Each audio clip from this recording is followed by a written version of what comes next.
What is going on, everybody? Welcome to another edition, the last maybe for a couple of days. We'll figure it out here of Lindy's Locks Live. Hit that like button as you guys jump on in. Obviously, we did things a little bit differently last week with producer Jacob out.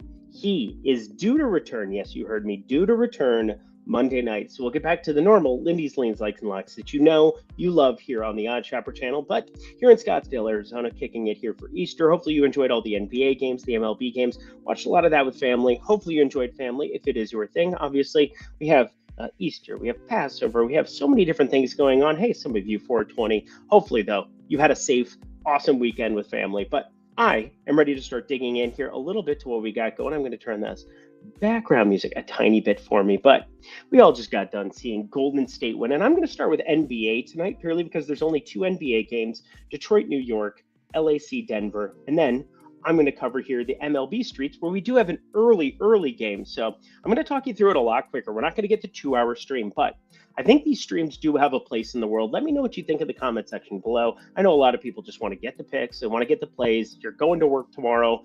That's how it works. But I think the market is actually closed tomorrow. No, the market should be back open. It was closed last Friday. Anyway, I'm ready to rock here. If you're ready to roll, hit that like button. We'll talk through all the goodness. And obviously, if you guys want to jump in the premium Discord, we'll get all my plays where, hey, we turned a profit today. It was very slight there in the MLB streets. But thank you, Byron Buxton, home run for me, for the people over on X that were able to tail that. And then NBA streets, Steph Curry, over 4.5 threes, plus 105 on FanDuel. That ended up winning the day. And that came from News God himself. So shout out News God. We talked through a little bit of that in the premium Discord, why that worked out. Went 1-1 there in the Cleveland. I can't believe we hit the under of 101.5 for the team total for the Miami Heat. That is just an insane run out. But let's talk Detroit and New York, because this was a series that I think had a pretty wide opening number in terms of the series price. I mean, you were able to get plus 330 at close on Detroit, and I thought that was a little bit wide, but it all came down to this. This fourth quarter was absolutely insane. New York wins it by 19. They're heading in losers going into the fourth quarter on their home floor. Let's talk through the rotations, because I think this is a really fun thing to do come playoff time. And I think the first game of the first series are extremely difficult to handicap purely because, one, you're getting condensed rotations, but two, you still have the blowout potential in a lot of these spots. 44-38 Detroit Pistons, 51-31 New York Knicks. We're more looking at like the Oakley, Memphis. What are we actually doing with our lives? What are we actually doing with our lives? Also, yes, let's get it. Work, LOL.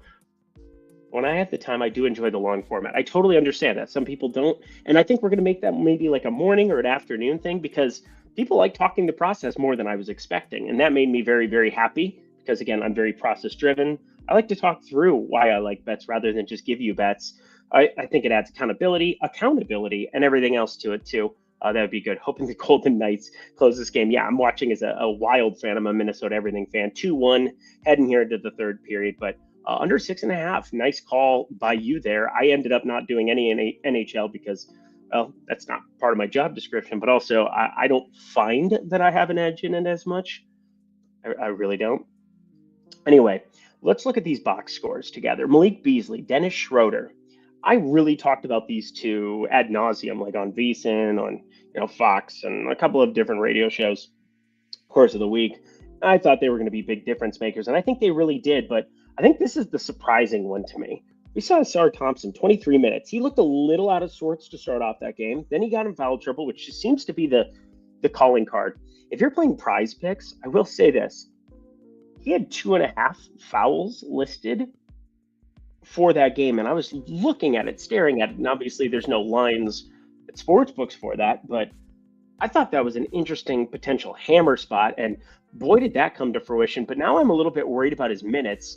When you had Beasley, his shooting was so necessary on the floor for floor spacing for Cade Cunningham, and Dennis Schroeder, I think, has more in him than this in 26 minutes. He's playing off ball in the playoffs with Cade Cunningham. The Knicks did a lot of really sharp things themselves, but Cameron Payne obviously won them the day. This was an outlier shooting deal. Tibbs finding a plus 23 out of Cam Payne in a fourth quarter, basically. Like, what a time to be alive. What are we actually doing? Josh Hart, only 30 minutes. Got dinged up a little bit, but I mean, this is a pretty insane little run out. Mitchell Robinson ends up playing 18. Karl Anthony Towns, a decent first performance in the playoffs here for a Knicks big who, yeah, I mean, my Timberwolves didn't need him on Saturday, but we'll see going forward in this series. We maybe outkicked our coverage a little bit in that first game, but let's take a look at EPM because I think that this is kind of an interesting way to go about handicapping it the second time around because I do think, well, I had the NBA stuff here up here a second ago. Portfolio AV, we'll talk about that here in a second as well. Got to log back in. It's normal. Don't mind me. Here we are. All right, let's get ourselves back into this because I had MLB and I do want to keep this on the MLB screen. No, I did have the NBA on here. It might be late. Marlins money line. We'll talk about that. I'm kind of terrified about what I might do. Might do some really stupid shit with that, but we're going to the NBA streets. And this is kind of how I like to run a lot of my rates. You're looking at NBA Wowie. You're able to export the data directly to your spreadsheets if you're doing it that way. It's kind of nifty way to do it. But I think the Pistons, if you take Sar Thompson off the floor over the course of this season, a couple of guys. Obviously, these are the fantasy totals that we're looking at here, but I mean, non-existent rebounding from Malik Beasley. So if we're replacing Asar Thompson rebounding, look at Jalen Duren, 22.2% total rebound rate for him. And I think his minutes were kind of the interesting one to me as I was working through it. 25 minutes for Jalen Duren, minus 20, was getting just bludgeoned. Now, that's one game. It's a one-game sample size, and they're going to need Jalen Duren to play a lot better against Karl Anthony Towns and Mitchell Robinson. Just needs to be able to stay out on the floor. They went to these Isaiah Stewart lineups. He ended up with 5 fouls himself, but plus 8. Again, we get really loud sample sizes because even Tobias Harris, who went nuclear in the first half, he ends up at a minus 16, and it's not necessarily his fault. So what adjustments does Detroit make? Well, the main one I see, I mean, Jalen Duren, 6 boards. 6 boards for Jalen Duren. It's a wild number. So that was the first thing that I was kind of paying attention to was whether or not we think that this is going to be systematic going forward for Duren, because Tobias Harris rebounds would look really, really good. And obviously from a market-based perspective, there's this. But that's where I think you can trim some of the vig. And like, if the minutes are there and he's playing well, you got to assume either points and rebounds, which are at 21.5, which is just an auspiciously low number based on what we've seen from him the entire season, or total double-doubles. Plus 126 at no vig. Obviously, that's just one of those spots. I think he might be a better live bet for us, but I wanted to lean his direction first, purely because I think that his minutes have the biggest room to grow from the Detroit side on 25 minutes. I don't know what to make of Asar Thompson. I really, really don't. And then, once again, the Knicks, you just get 10 minutes, 15. This was the surprising one because we saw a lot of times Josh Hart playing 48 minutes over the course of postseason ball last year. So maybe Tim's kind of goes there. Duren has foul trouble, had a third foul that was overruled. Yeah, but that was in the second quarter. And then they just really never went back to him. That's the tough part. So, like, again, I'm leaning his direction. If we were doing the leans like locks and we're doing the video version where I have graphics and a graphics guy and a producer guy, we're looking at Jalen Duren potential double-double or 21.5 points plus rebounds as your lean. He still did some good things defensively, not just because blocks show up there, but you need rim protection against this lineup, especially. I mean, there was just a lot of easy buckets inside the paint there, and Jalen Brunson didn't really do any of his work from outside. I mean, 27 shot attempts, 5 from 3, 22 two-pointers he's taking in that game. Jalen Duren is a huge must for anybody who watched that. I think you've got to get him out on the floor. First playoff game for a lot of those Detroit Pistons. It didn't shock me that they ran into a fourth quarter hemorrhage, but I think what was surprising is how in control they looked for 3 quarters. You know, competitive first, competitive second, blew them away. They're up 8 going into the fourth, and they lose by 11. That's a tough pill to swallow, but we'll see if they can regroup. Curious how these minutes end up panning out. Again, might be more of a live play. I think live betting when it comes to the player props in the playoffs, a little bit more fruitful because you can really see when somebody gets played off the floor. You can really see when somebody needs to be out on the floor, like the Malik Beasley third quarter that we really saw. All right.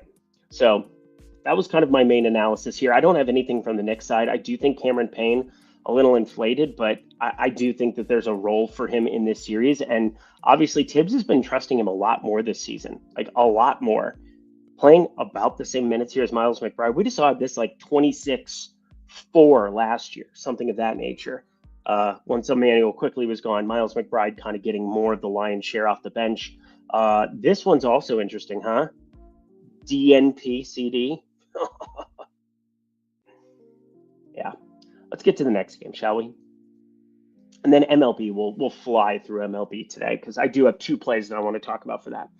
But I do have a play from this. Clippers, Denver, 50-32, 50-32. I mean, as even a regular season as you could possibly see. And then, what's the big thing? Well, I mean, this is flipped on its head. Everybody looking to back the Los Angeles Clippers. And I think with good reason. Is it just me, or did everybody realize, like, I had a fantasy score thing for prize picks. We ended up going 4 or 5 in the prize pick streets with the Jokic triple-double. Got all of the overs from the Detroit side, which is a little surprising because, like, Beasley points hit. Dennis Schroeder went over 7.5 points there as well. But building that one out, that was a little bit surprising to me. But I thought this was the game of the entire weekend. And obviously the total ended up being ridiculous despite the fact that we went to overtime. It was a wild one. The under hit in overtime. You know how statistically improbable that is? Very, very statistically improbable. Detroit +6. I don't know, because the Knicks didn't even play that well.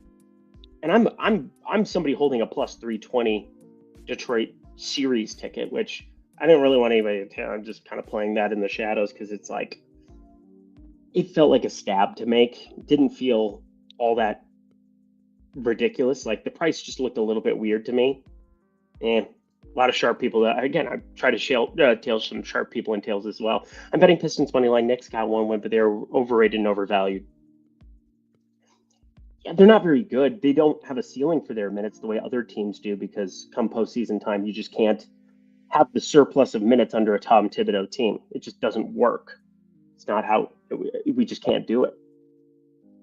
Anywho, let's talk about this box score, because I think this one is very clear cut relative to the other one. 34 minutes from Russell Westbrook. Didn't see that coming. Michael Porter Jr. ripped off the floor because of defense.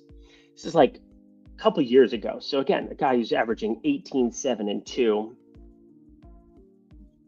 all of a sudden can't be on the floor. And Russell Westbrook was on an eternal heater. Now, this is misleading because anybody watching the game saw 4 offensive rebounds. It felt like he had a lot more than 4 offensive rebounds, if we're being honest. But first thing I did was I took a little tour of what we were getting for Russell Westbrook this time around, because I will repeat this one more time. Russell Westbrook, I love him as a real-life basketball player. He cannot be on the floor for your team for 34 minutes on a championship-winning team. Now, maybe that can work against the Clippers in this series, and obviously I'm hoping it doesn't work tomorrow, but I want to take a tour because I just don't see the Clippers allowing him to be on the boards as many times as what he was last time out. And we know he goes out and tries to create and do a lot of things, but this one stood out to me. Russell Westbrook, 8.5 rebounds plus assists. Now, let's go back into add more funds and work through a little bit of the process, because I expect Russell Westbrook to be like a 14, 16-minute guy, not a 34-minute guy. Now, 5 minutes, you had to overtime, 29 minutes. But even if you take Michael Porter Jr. off the floor and play Russell Westbrook, we have Jamal Murray playing massive minutes, which I didn't see coming. He kind of looked hurt, got dinged up a little bit. Jokic and Westbrook. I'm really focusing just on these 3 for now, because Brown well-rounded player, obviously. His rebound rate will matter, but 19.9 and 10. That's not crazy in terms of rate. This is per 48 minutes that we're looking at this, by the way. Total rebound rate per 100 possessions. So 100 possessions, when you're going to like, sorry, I don't have my normal mic going. But if you go to pace per 48 minutes, again, 103.7 possessions, 96.4. The league average sitting like right in that middle 100 number. So whenever my brain is thinking about per 48 minutes, I think 100 possessions. That's just the way it's always worked. Kind of the way my brain has always saw it. That was Discord blowing up. Hang on. Here we go. I'm taking Russ 19.5 PRA. I'm hopefully the under. Again, what do we see him staying out on the floor? Now, he was a +7. Again, I think he made some great plays, some great defensive strides. But Michael Porter Jr. has allowed the opportunity to make adjustments as well. There's also games that they're going to need his shooting out on the floor, especially a team like the Clippers. 6'10 shooter. Not exactly easy to replicate. Not exactly easy to replicate come playoff time. And again, he had these issues even in their title run. He's had these issues his entire NBA career. But there's this checks and balances that exist. And I do think this is a great opportunity to, in addition to Russell Westbrook 8.5, I'm going to call this a lean because I haven't done it yet. The only thing I've played so far is the under 8.5. And now it was -115 at DK as well, sitting at -120. See how it's still at Onyx. So Onyx generally has the same odds that you're looking at as what you're going to be getting over on DK. The DK line moved. The Onyx one remains. It was sitting -115. But if you have Hard Rock in Florida or where I am, Arizona, -115. That under looks really, really good. But I think taking overs on Michael Porter Jr. and hoping that he just stays out on the floor this time around also makes some sense. 6.5. I mean, we're talking a guy. It was a prominent piece. If you saw 19.5 for Michael Porter Jr. PRA during the regular season, you'd jam it. I get it's not the regular season, but I think the correlated play, Russell Westbrook under, which again, 8.5 rebounds plus assists, that's going in the play sheet, half unit for tomorrow at -115. And then I do think having like a small quarter unit type parlay where Michael Porter Jr. stays out on the floor or Christian Brown stays on the floor is extremely viable. Some of those are the best ways of like encapsulating short-term sample size, or I would just say, it's just in a little bit of an overreaction. 30 cents into $80. I'll take it. Curry's goated. Yeah. I just had over 4.5 threes plus 105, and that felt good enough. So congratulations, 30 cents into 80. That's useful. Useful, Milati. As far as anything else from the game, I don't have any plays on the totals or spreads. I do a lot of different things as far as how I arrive at these numbers and these totals that I talk about on a day in, day out basis. I have my personal sheets, which again, they're personal to me. But I do think the Nuggets, if you made me pick it now, I'm a little surprised the lines flipped this much because we saw a very competitive game and Denver's still at home and they can get more shooting with Michael Porter Jr. They get to make adjustments too, even though they won the game. So for them to be 1.5 point dogs, I guess fifth best available line, that's wild. 1.5, -112. Yeah, definitely snag that plus 1.5, -105. I'd prefer that to the money line. I know a lot of people, these games are going to be competitive, I think, in that series. I mean, we just saw a war. You're talking plus 100 there. Bet 365, damn good find. Stock it to you one more time. Definitely worth the 5 cents. So if you were looking at that, I'd make that a lean here as well. Definitely something to take a look at. I don't mind if you're in, Cali, Texas, wherever, Fliff. This would be a decent enough play, plus 1.5, -105 if you don't have exposure to something close on the Russ play. I'd be okay with that as an alt, but for me, Russ under 8.5 rebounds plus assists, -115. Just not all that impressed by the rates. You put him in for 24 minutes, you trimmed those 4 and 4, and Jamal Murray just had massive minutes. And there's a place for Peyton Watson to play more if they need defense on the floor. He's a great defender. Somebody to utilize on Kawhi for some minutes. Yeah, should be fun. Half unit play for this game is Russ under 8.5 rebounds and assists. Correct. No graphics guy until producer Jacob is back tomorrow night. So we'll be able to cut. We've had some awesome people down in the video description box too, after the fact, put in all of the plays, throwing all of that together for you. So you have an opportunity to go through that. All right. So we got the NBA play. Pay attention to those single game parlays and those prices as well. Pistons money line, no. And again, I have the series price on Pistons, and I just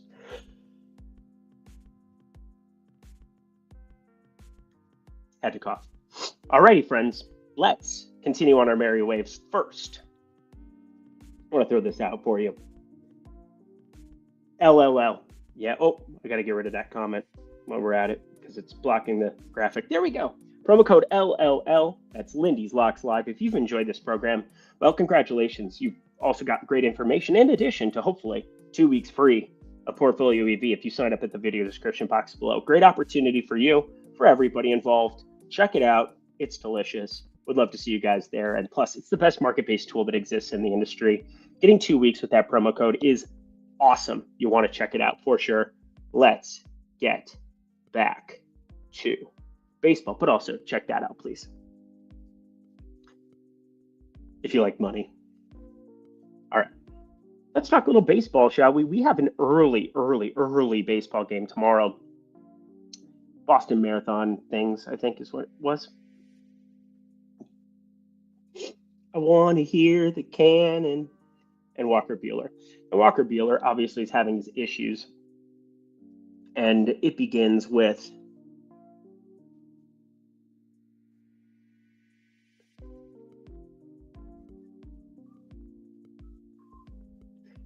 velo, 1.5 miles per hour down. He's going to get shelled this year if this continues. Now, is he going to get shelled tomorrow? Probably not. The White Sox can't make up their mind on who's good and who's not. Well, they don't have anybody good. But Matt Tice out there batting cleanup today. What a time to be alive. 9th, 7th, 4th. McMahon. 2nd, 6th, 1st, all DHing. Not a good one at that. Look at his WRC plus. That's your DH.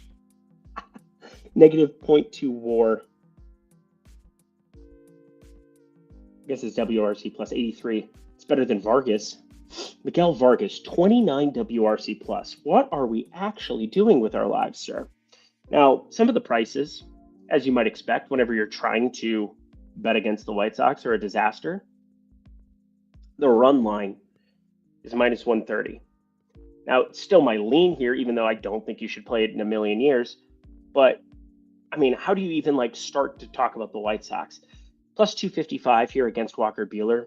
Really, really tough ask. Now, the other lean I kind of looked at for a while for this game, because I know people are going to ask me, what do you have in the early game? Well, you go to the first 5 runs, which is treated as really, really well, total runs in the beginning of the season. But at minus 130, I just can't do it. Can you do it? I mean, we're talking some insane prices. As far as homers go, I looked at the weather. Looks like it's going to be decent enough hitting weather again here. I mean, it's Fenway. It just seems like it is every single time. But I thought these were just egregious prices. Plus 600 for Duran. Plus 550 is almost doable for Bregman, but it's not. Devers. I mean, these are just some really inflated plays. Not only do you get Jonathan Cannon, who's no good, but you get a very, very easy one. Oh, yeah. Our first home run play. No big deal. We're going mega chalk. FanDuel, plus 250. I haven't seen a plus 250 on Judge all year. We'll talk about why. Anyway, leaning run line for Red Sox. Leaning first 5 over, but boy, are they both very unadvantageous plays. Bregman or Story homer. Yeah, I mean, they're quote-unquote hot. They're what the kids would say is hot, but we're not going to go there.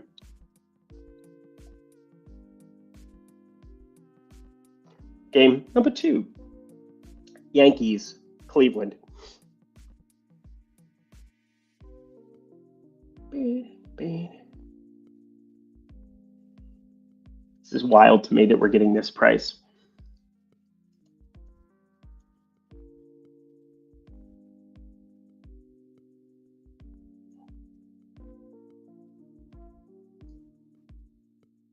So Gavin Williams, he struck out more righties than he has lefties this season.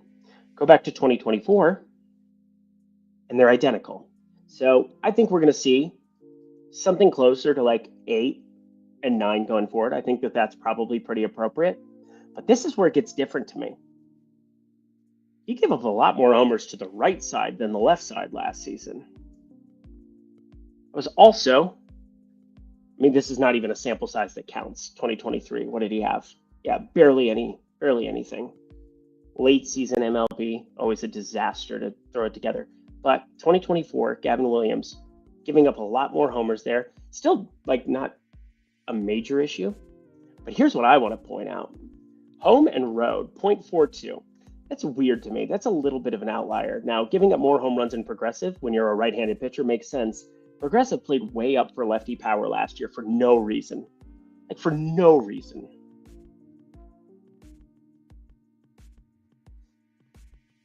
From the left side, so we're going to go batter left side. We're going to go homers. And you will see. So this is the 3-year rolling average. I don't want to just do 1 year.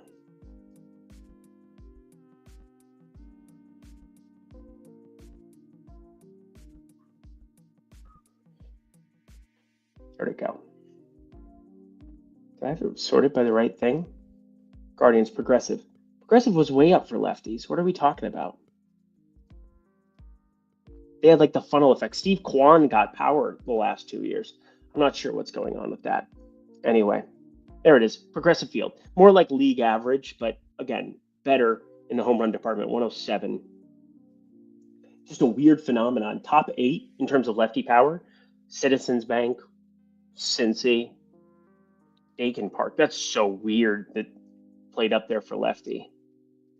But anywho, the whole point is that we are not playing in Progressive tomorrow. We are going to Progressive. I'm a liar. Anyway, Gavin Williams, 17-degree launch angle off the bat, giving up some hard hit to go along with it. And yeah, we're in Progressive for tomorrow, so it's just such an interesting number to be getting with 1.07.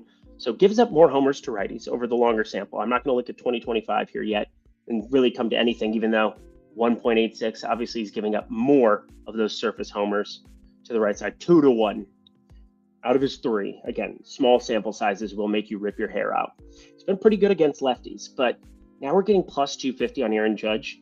This is the second time that I'm going to bet Aaron Judge this season. Didn't go well the first, and it was a +2 number that we were looking for. Ended up just a quarter unit, plus 190, but I think we're running this out here for a quarter right off the bat to start off the card, Aaron Judge.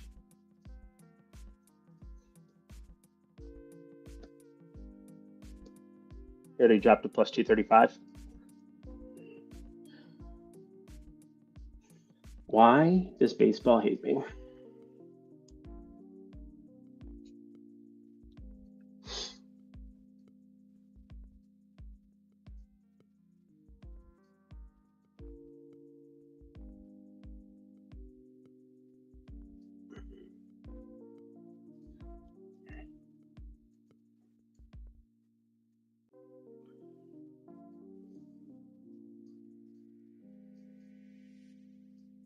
All right, hang on 1 second. We're going to run this in the background.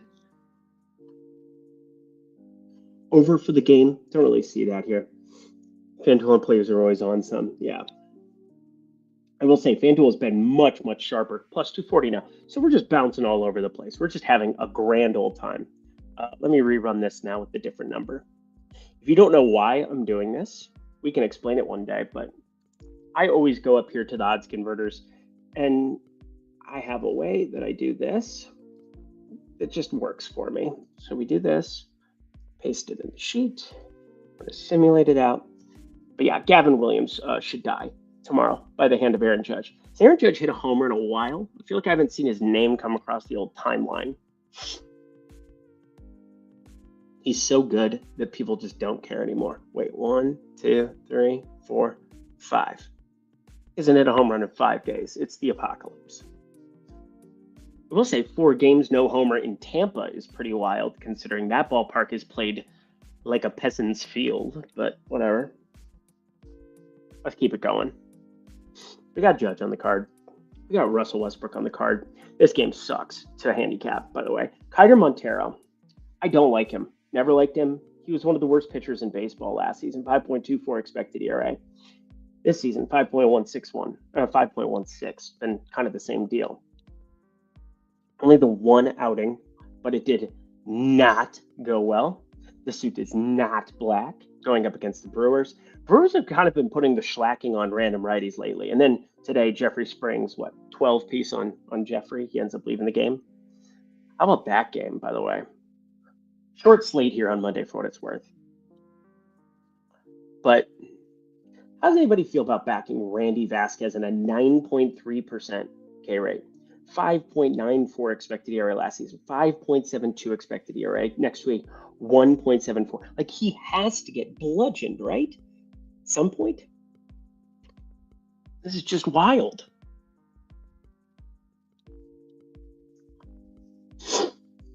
So, market I don't go to very often, but thought it was at least interesting to bring up 2.5 minus 135. Randy Vasquez, he's finding ways of just avoiding disaster time in, time out. And yet, this year's David Peterson. Raz getting stretched off the field, prayers up. No kidding. That's a big deal. Yeah, my Springs hurt my fantasy team. He hurt everybody's. He's on mine too. And I didn't even after I saw the first inning, he gave up 4. I quit looking at my phone because it made me so sad. Got robbed a homer that clearly hit a tree and fair toward 30 feet inside the stadium. I didn't see that Patches O'Houlihan, but also it's the greatest name ever. Yeah, scary. The Raz one. Obviously, he's a former Twin, so he's got a special place in my heart. But anyway, I find this a very, very difficult spot. Only sitting at Onyx right now. We're waiting for all the biggies to have anything that they'll potentially roll out there. But maybe there's a world. Again, 5.5. He's got a higher hit prop basically than anybody in these early games. Anybody. 4.5 minus 160 on Aaron Nola. Oh my, how times have changed for Aaron Nola. Oh, poor Aaron Nola. Never thought I'd say that. He's a millionaire, decently looking professional athlete. So you got to know it's bad if it's Aaron Nola. Let's actually get there because I think that's more of an interesting talking point. It's a huge ballpark in Detroit. Vasquez at 2.5 minus 135. Again, I thought we would be able to snipe something there inside minus 115, considering he's got an ERA that just doesn't make sense, and he's got pitching run values that are way up. But the expected numbers and the whiff are just non-existent. And there are some lefties. Hi, Riley Green. Hi, Kerry Bonds. Kerry Bonds is a great nickname for what it's worth. Throwing this cutter a lot more this year, and it's not a good pitch. 350 expected batting average against it. Yeah, it's just such a disaster to handicap because obviously I see what we're getting. Kiter Montero is terrible, but it is a brutal one to put together.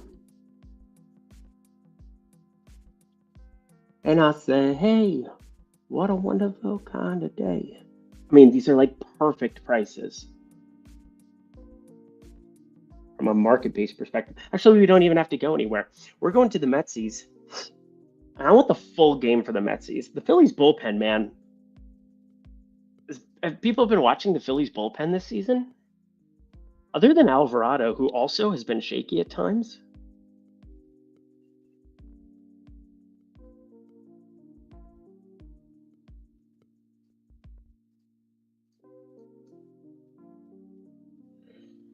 Team. Let's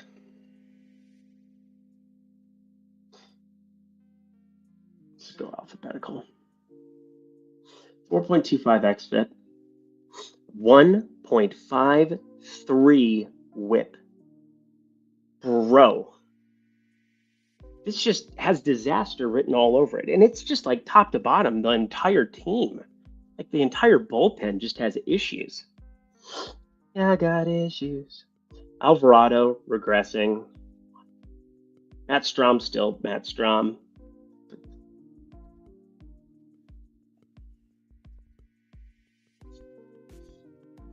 That's about it, man. Kirkring, Banks, struggle bus. Down by the banks of the hanky panky where the bull drugs jump from bank to banky or whatever it is.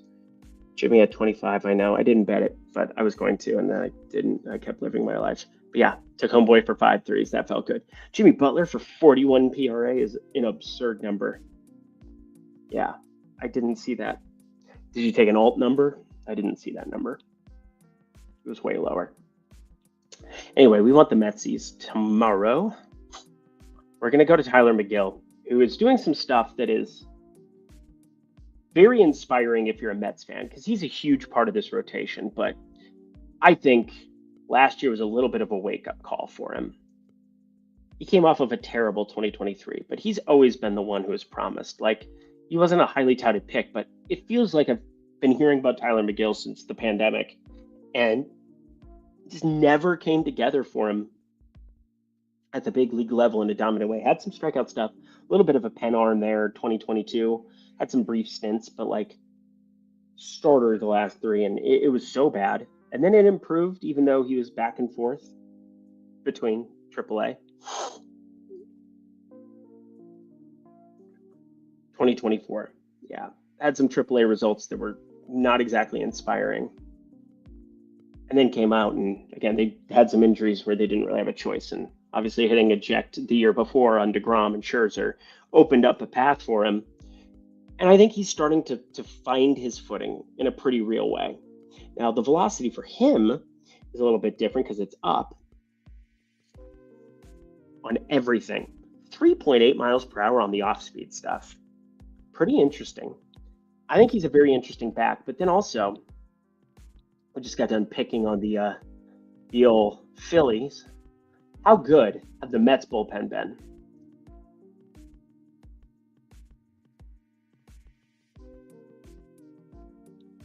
It's really as simple as that. Right now, we've got Tyler McGill pitching well.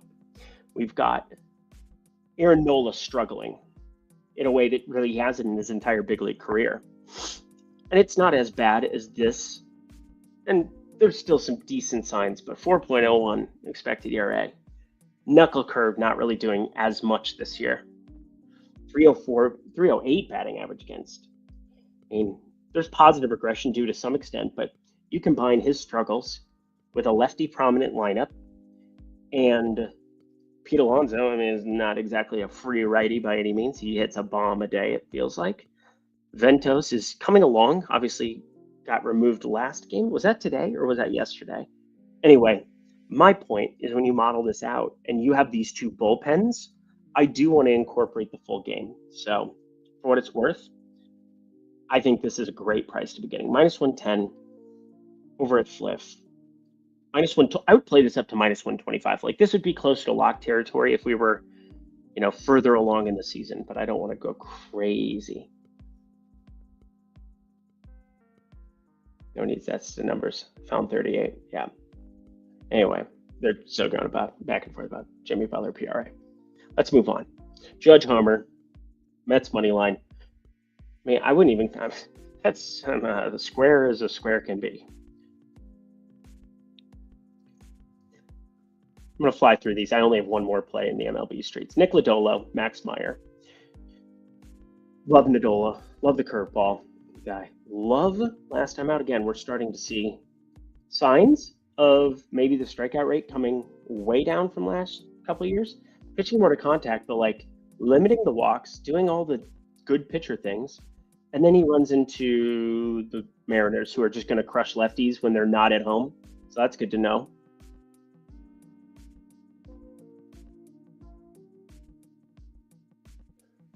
Batting, lefty. I'm just going to do it for the full lefty sample size first. So I do think Seattle, 82 WRC plus. Okay, 29% K rate. They're going to strike out a lot. Only a 144 ISO for what it's worth, so there's that. But let's go away versus lefties, huh?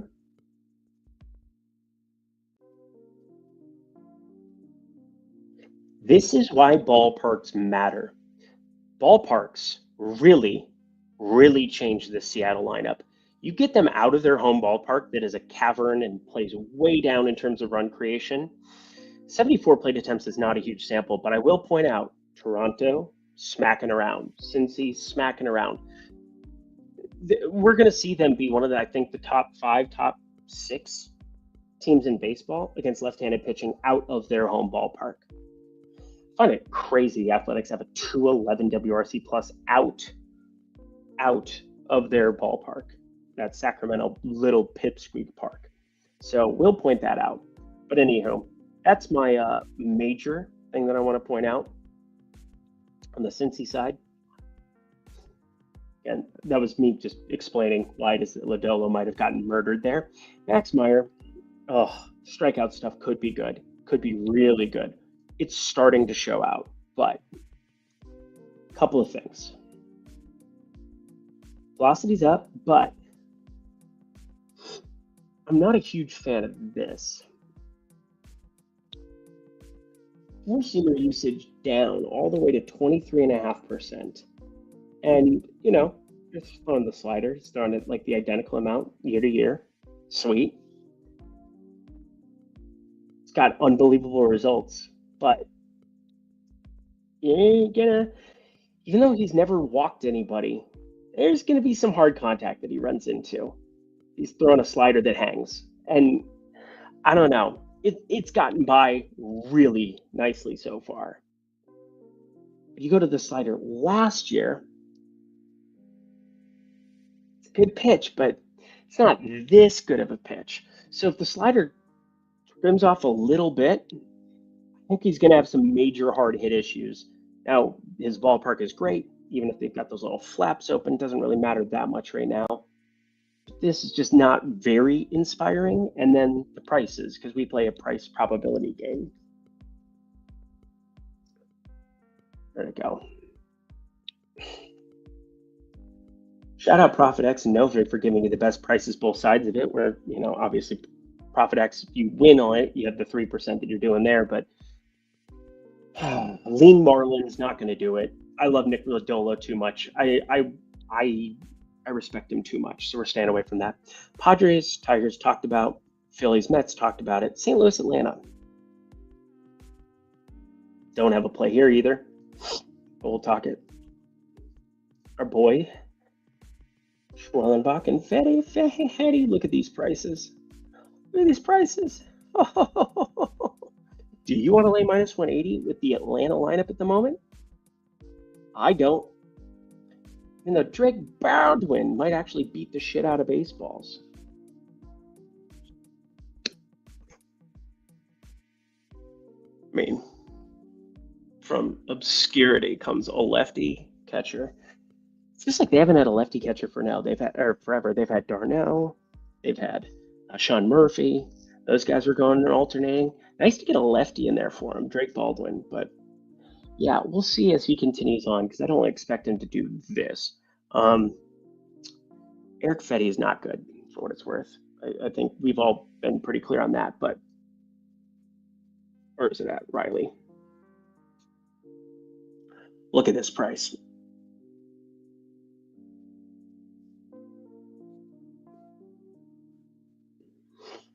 Lean. I mean, it's just not doable at the moment. Just not doable. Even though I really like him to go yard tomorrow. Again, it's not what I think is going to happen. I kind of need numbers that indicate what the odds are. That's not going to be it for me. Oh, Eric Fetty.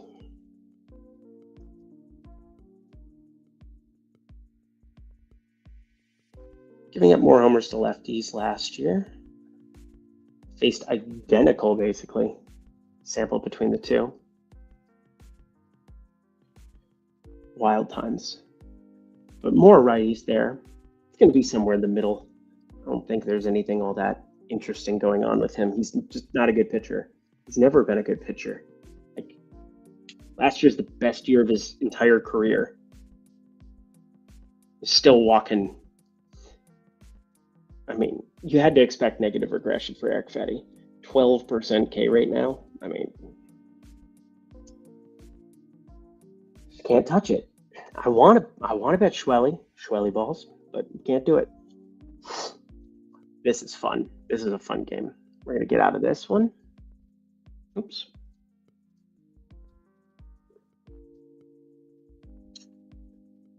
Two games left. Only two games left. That's how short our slate is for tomorrow. It's like nothing. 1, 2, 3, 4, 5, 6, 7, 8. 9 games. 9 games total. No. 1, 2, 3, 4, 5, 6, 7, 8 games total. Well, whatever. This one's fun. Hunter Brown, Kevin Gausman. Now, Kevin Gausman is going to give up more power going forward. I'm pretty convinced of that. 44%, kind of in line with where he's been the last 3 years. But I always talk about the split finger, the splitter, because it's his best pitch by far. Velocity's up a tick from non-existent 93, 94. But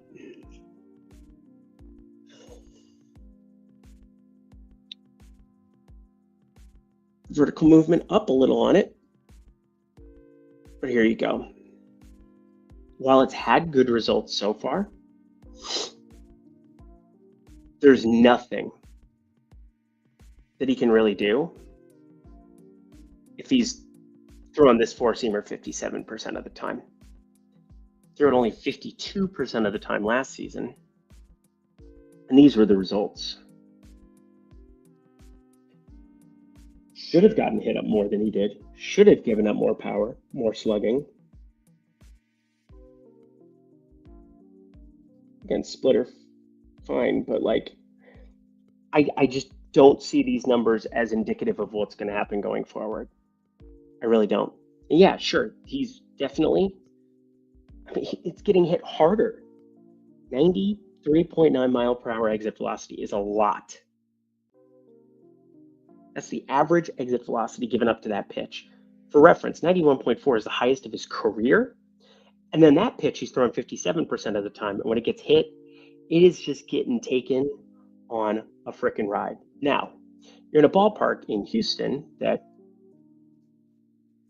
not a lot of lefties that you're going to like in the Houston lineup. But this guy is due for this to go nuclear sooner rather than later. So we're talking about Gausman potentially being worse than where he's at. And I just want to remind people, Yordan Alvarez is a professional baseball hitter guy, baseball whacker guy. His bat speed. It's up. Fast rate swing speed, up. Contact, up. Now, you got two things going on with him.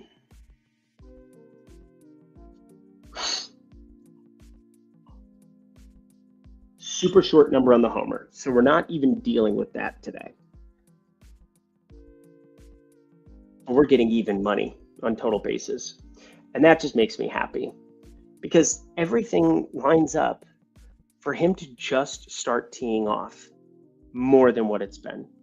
A lot of singles, like deep singles, obviously not fleet of foot, sprint speed, bro, but a lot of real estate out there in Houston.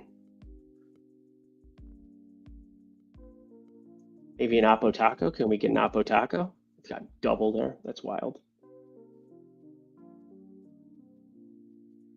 Need more love for Pete Crow Armstrong. Buddy, I love Pete Crow Armstrong. You know this about me. Let's go, Lindy. Thank you, BB Ford. Should borrow Sir Barkley for the double. I've been brutal lately. Taking a home run and guy will just miss and hit the plus 2200 simple. Yeah. That can happen. You know how unfun that is? Not fun. Travel day. A lot of travel day for everybody tomorrow. Underwine by 100. That seems actually kind of pretty. First five price is so short, Jacob. I mean, that's my big issue. Again, the full game price is minus 180 there. Obviously, I think Schwellenbach's better, but it's just such a tough ask. I had it wider. Is it still wider than the normal. I just typed in Schwellenbach instead of Atlanta. Minus 180. If you really, really, really, really want it, sure. I can't imagine that that's going to be positive EV if I run it again. Also, St. Louis has been a headache. I'll talk about why a different day. One more game, if you could hit that like button for me, because again, working on the holidays, somebody loves you. Somebody loves you. I also love you enough to give you, oh, damn it, I did it with the comment again. Sorry, Jacob. LOL, if you guys want to check out Portfolio EV underneath. And then the other thing that I know is beautiful and a lot of people have been taking advantage of, and I really appreciate it because I like talking baseball with the people who, really want to talk baseball in there. $5, just $5 for a week to check out my Discord, Lindy5. That's also in the link below if you're watching YouTube's. If you're on X, I'll post a link underneath it and you'll be all ready to rock. Maybe ready to roll. These are good ththings. But anyway, Yordan Alvarez, it's coming. Just wait. These are why small sample sizes don't mean shit. I mean, come on. We have nothing yet, and it is just going to go nuts. He's a 35 home run guy. Now, I'm not laying 255 on Alvarez. I'm happy to do plus 250 or plus 240 here with Judge, but Yordan Alvarez, we're going to stay away from it for the time being purely because I like it when they're being a little bit more competitive. And that's a high number for Yordan. Striking out a little bit more than used to. Again, 20%, we're talking a 5% difference in strikeout rate. For every 100 at-bats you're going to get 5 more Ks out of those 100. It just changes the equation. A lot of what we do is math. We all want to know ball and talk ball.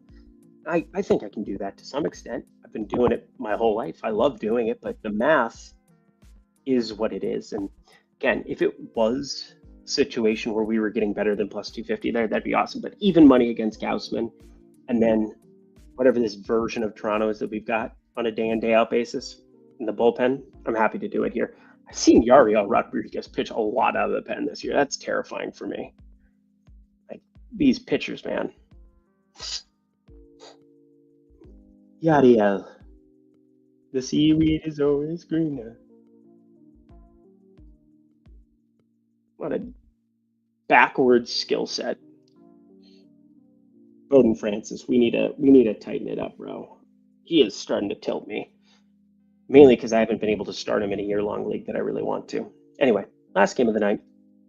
Let's get back out of here. I got to go to bed. Milwaukee, San Francisco. Quinn Priester, son of a priest, man. Talk about outlier. 5 with 1 hit against Detroit. Are you actually joking me? But he's played Colorado and Detroit, which I don't really value their bats crazy high. Now, I like Riley Green. I like what Spencer Torkelson's been doing on the comeback. I like Kerry Bonds, but there's a back half of that lineup that is not going to be good. But Quinn Priester, man, he's only 24. I feel like he's 100. I feel like I've talked about this guy for years. Going back to 2023. I mean, how due for regression is he? I might be able to talk myself into San Fran. Minus 140 at BetMGM and DK. Let me run this in the background.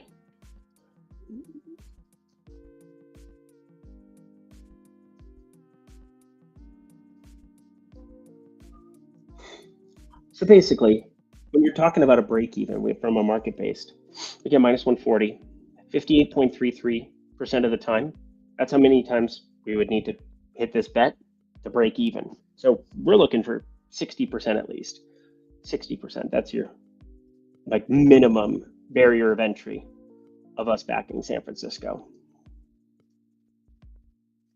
It's a very low variant park, and we can't probably do it against Robbie Ray, but I'm going to run it anyway. He is the most tilting guy ever if you're going to bet on, because the stuff can look good at times and just look electric, but then he just walks the entire line and then gives up hard contact, but should get muted in this stupid ballpark. Actually, Oracle's gorgeous. I take it back, but just offense is fun, right?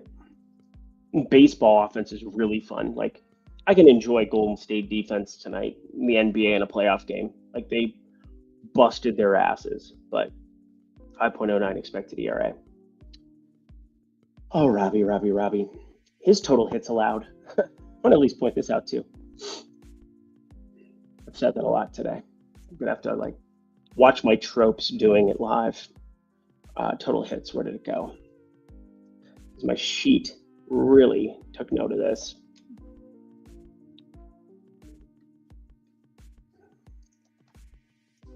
Is it June who? Oh, it's my last 10 historical data. That's great. Great. That's a terrible presentation of data. It's fine. Riddle me that, Batman. Riddle me that. Minus 140. We done running this in the background yet? Nope, we're not. We'll get there. All right, let's double check the first five. Money line one more time. Minus 140, there too. Oh, they're really going to play with my emotions on this one. Because Robbie Ray is definitely, I mean, there's some bad things going on. Minus 132. Oh, I know that they got used today. I know Rogers came in. I know Duvall had a clean inning, and then it ended up being Ryan Walker that struggled and gave up the game to the Angels. 4 runs in the ninth, I think it was. Let's check my work. How'd I do calling the bullpen? I was watching it, so not that special. Yep, Duvall, clean inning for once. What a time to be alive. Rogers, and then Walker just threw up on himself. Went from like a 2 ERA to a 5.4. So again, that's what short sample sizes, small sample sizes are going to do to you. 1.13 ERA going into tonight? Oh my. Well, that's going to change in the morning.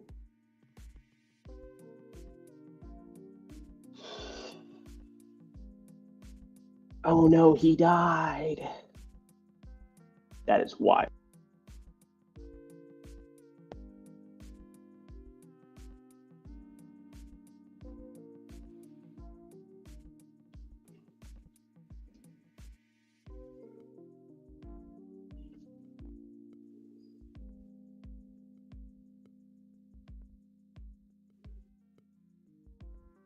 Alrighty. Oh, did my stuff go out here?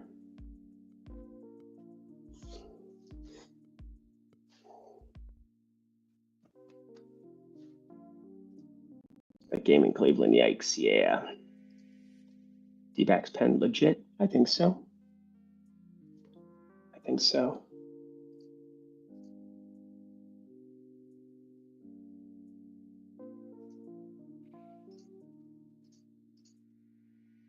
Anyway.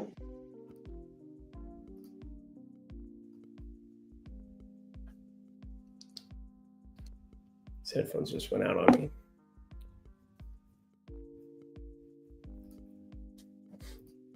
We are going to call it a night, my friends.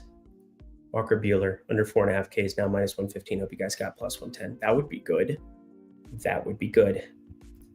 Do you ever like a team to not bat in the ninth inning market? Sometimes.